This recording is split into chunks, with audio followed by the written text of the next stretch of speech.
On this day 23 years ago, the Chinese Communist Party officially started clamping down on Falun Gong. We hear from someone who practices the meditation discipline on how he refused to back down in the face of persecution. At the same time, events across the U.S. are raising awareness about the continued persecution, and lawmakers in Washington are showing their support. It's long been believed that Beijing holds major influence over the NBA. Now, a star athlete turned activist is pointing to certain recordings as proof of that suspicion. And an official Chinese report says at least 10 new COVID-19 variants have been detected in the past 2 weeks. Authorities are calling it a warning sign of a surge.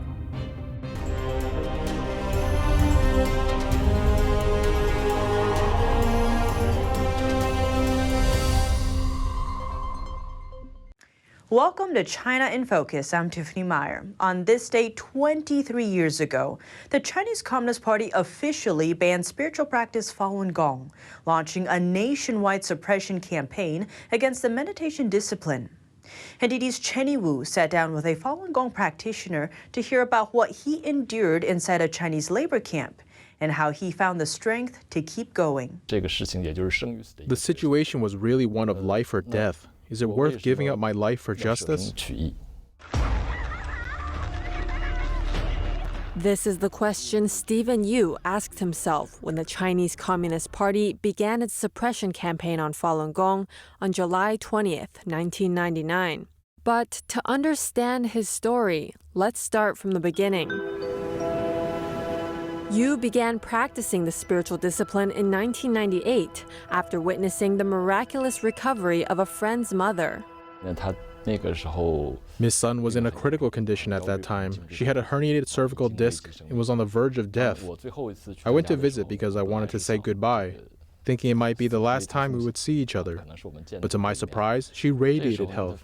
She practically jumped up when I saw her and gave me the book, Zhuan Falun. Zhuan Falun is the primary book of teachings of the Falun Dafa practice. When it was published in 1996, it became a national bestseller in China. I felt like this was something I had been looking for my whole life. When in high school, I was actually already thinking about this. My studies were very intense at the time, and I asked myself if my life would always be in this state. I asked myself, why am I trying so hard in my studies?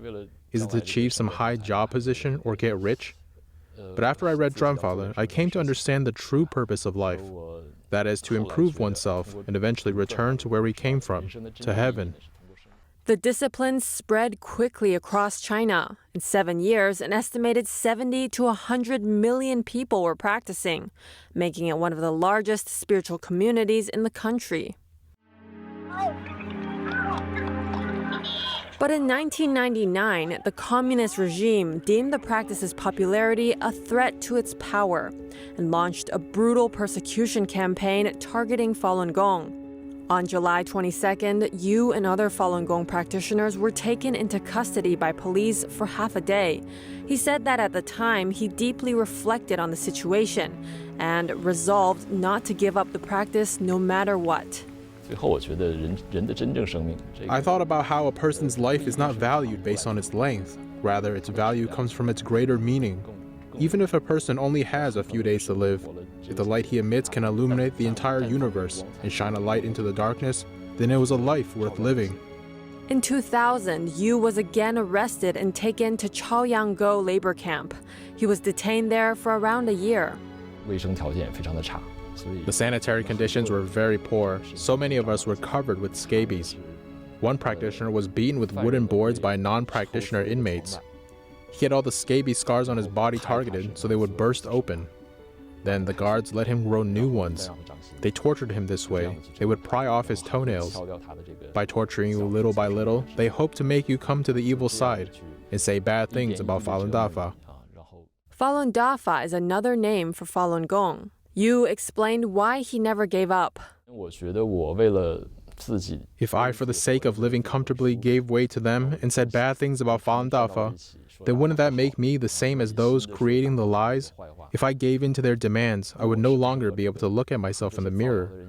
I wouldn't be able to face what kind of person I would have become. I would rather choose death.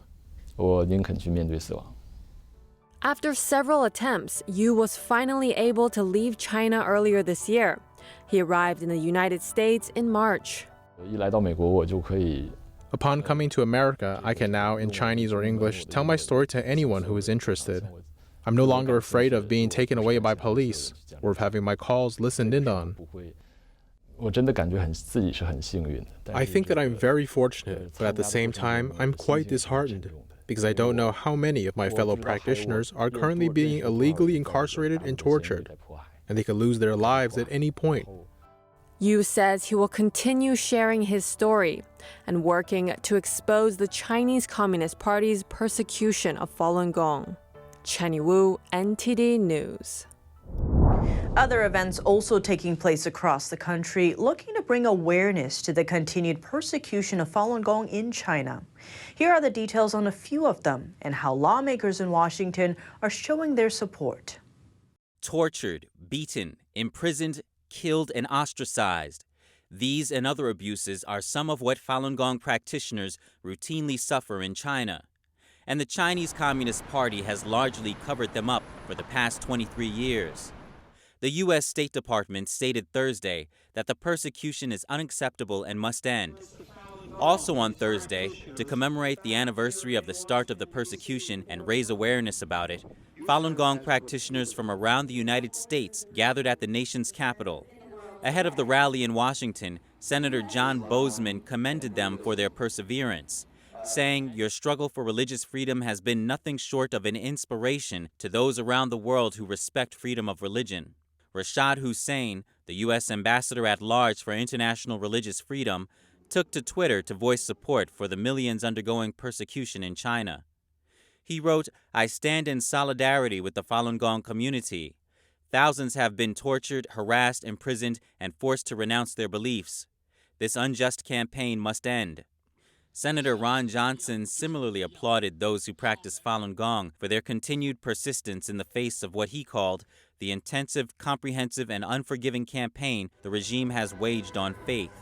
Congressman Stephen Lynch wrote in a letter that the horrific reports of atrocities targeting Falun Gong practitioners in China are a reminder for the outside world to act, and that so long as the Chinese government engages in these egregious violations of basic human rights, we cannot and will not stand idly by.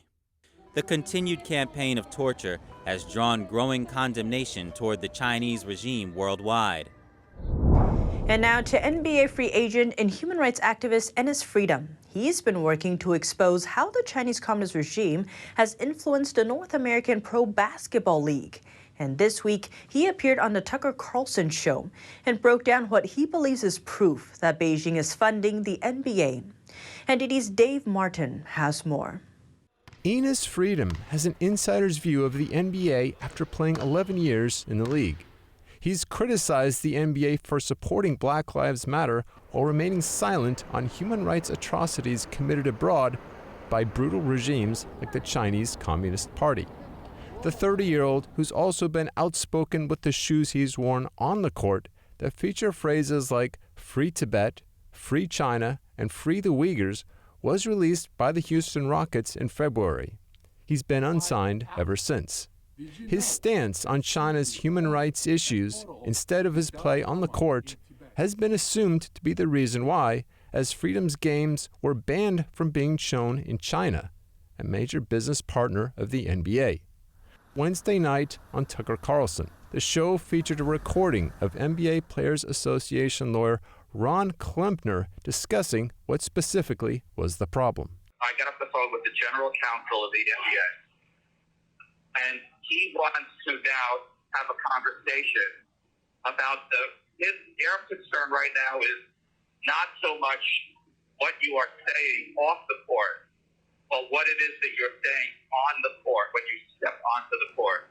Also featured was a recording of NBA Commissioner Adam Silver about the problem with Freedom's shoes. You're not breaking any rule in terms of the shoes. There's no rule I'm aware of that you're violating now. I think it's also, look, at the end of the day, we're also a business. Freedom then came on the show and said, quote, "This is the evidence of how a 100% American-made company is run by the Chinese dictatorship. The 6'11" free agent remains unsigned. The NBA's season starts on October 19th. Dave Martin, NTD News. Next, let's turn to central China, where numbers of new COVID-19 infections have reached a 2-month peak. That comes as the country grapples with a heat wave. Chinese authorities reported over 1,000 new COVID-19 cases Thursday. That's according to data from China's National Health Center. Based on Beijing's history of underreporting pandemic figures, the number of cases could be much higher. Those new cases mark a record high since May. Many of the reported infections are now showing up in the country's central regions, shifting inland from major coastal or near coastal hubs like Beijing and Shanghai. Those cities saw outbreaks earlier this year. But there's another issue. Under China's zero-tolerance policy toward the CCP virus, which causes COVID-19, many cities that have discovered new cases are facing partial or full lockdowns. And it's all happening during a heat wave. A number of regions are seeing temperatures soar above a scorching 107 degrees Fahrenheit or 42 degrees Celsius. On top of that, in the first half of 2022, China has seen dramatic economic losses due to months-long lockdowns. The country's manufacturing and supply chains severely hit, and many foreign companies are shifting their factories out of China to cope. A new virus surge may have started in China, with at least 10 new Omicron variants detected within 2 weeks. That's according to an official report from this week. As for now, China says all 10 new variants come from outside its borders. Their origins reportedly include the U.S., India, and some countries in Europe. Take China's southwestern city of Chengdu, which reported a new variant on Sunday. Officials say it was first spotted in the U.S. earlier this year, and that it had played a dominant role in local transmissions. The report quoted a Chinese public health expert, saying China must take hard measures from both ends by blocking any chance of importing cases while sticking to its strict zero COVID-19 policy domestically. The report warns not to take the variants lightly, noting the strains may not cause severe symptoms for most people, but they can more easily evade the immune system, spread quickly, and develop into more new variants. Even our rights to grieve have been taken away. That's what one resident had to say on the anniversary of last year's severe flood in a central Chinese metropolis. As for how many were killed during the disaster, it still remains a mystery. Let's take a closer look. Wednesday marks the 1-year anniversary of the Zhengzhou flood. But Chinese citizens say they're being blocked from publicly mourning. This time last year, the city of Zhengzhou was largely underwater. In one of the worst recorded incidents, hundreds of passengers and long lines of vehicles got trapped inside a road tunnel as it filled with floodwater. It happened within a matter of minutes. Speculation of a cover-up remains, as the disaster's death toll is still uncertain a year later. Now, there's no truth in this society. Say, how many people died in Zhengzhou? The official number is 400, but some say 40,000 or 4,000. They're all different. It's too dark here, and the Chinese Communist Party is trying its best to cover up the truth. And this year, authorities may be clamping down on memorials for the victims. One internet user shared his experience online, saying he booked flowers and planned to visit the tunnel after work. That's when he got a call from the flower shop informing him of a notice, quote, from above, likely meaning it came from Chinese authorities. The notice revealed that businesses across the city had been banned from selling flowers for mourning purposes. Stores were also asked to confirm flower buyers' reason for purchase one by one. Here's what another resident had to say.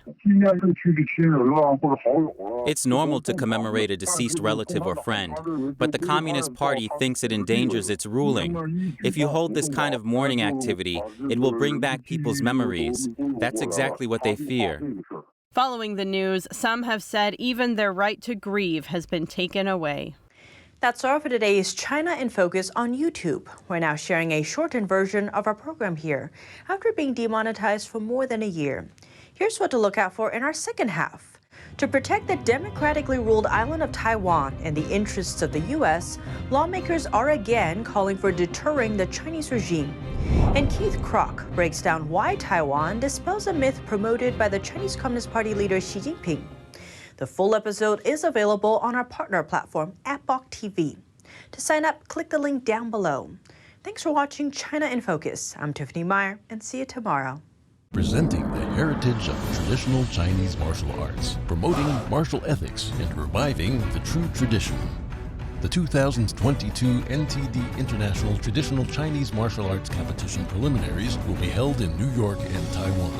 On August 28th, the finals will be broadcast live online worldwide. Registration hotline 1-888-477-9228. For more information, please visit martialarts.ntdtv.com.